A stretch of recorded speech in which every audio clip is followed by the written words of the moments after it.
നമസ്കാരം. എന്റെ അടുത്ത് വരുന്ന മിക്ക രക്ഷിതാക്കളും ചോദിക്കുന്ന ഒരു സംശയമാണ്, ഡോക്ടറെ ഈ പാൽപ്പല്ലുകൾ പറഞ്ഞു പോണമെന്നല്ലേ, പിന്നെന്തിനാ ഇത് അടച്ചും റൂട്ട് കനാൽ ചെയ്തൊക്കെ നിലനിർത്തേണ്ടത്? നമ്മുടെ കുഞ്ഞുങ്ങൾക്ക് ഏകദേശം 20 പാൽപ്പല്ലുകളാണുള്ളത്. ഇതില് മുൻനിരയിലെ പാൽപ്പല്ലുകൾ ഏകദേശം 6 മുതൽ 8 വയസ്സ് വരെ ഉള്ള സമയത്ത് പോയി സ്ഥിരപല്ലുകൾ വരുന്നു. അണയ്ക്കലത്തെ പല്ലുകളാണെങ്കിൽ ഏകദേശം 10 മുതൽ 12 വയസ്സിലാണ് പോകേണ്ടത്. ഏകദേശം കുഞ്ഞുങ്ങൾക്ക് ഒരു 12-13 വയസ്സാകുമ്പോഴത്തേനും വായിൽ സ്ഥിരപല്ലുകൾ മാത്രമായിരിക്കും.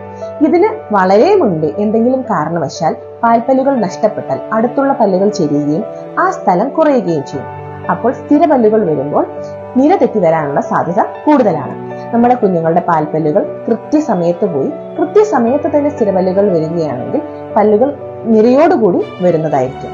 അതുകൊണ്ട് തന്നെ കുഞ്ഞുങ്ങൾക്ക് ആവശ്യമായ ദന്ത ചികിത്സകളായ പല്ല അടയ്ക്കുക, അല്ലെങ്കിൽ റൂട്ട് കനാൽ ചികിത്സ, ക്യാപ്പ് ഇടുക മുതലായവ ഒരു ദന്തിസ്റ്റിന്റെ നിർദ്ദേശപ്രകാരം കൃത്യസമയത്ത് തന്നെ എടുക്കേണ്ടത് ആവശ്യമാണ്. Thank you.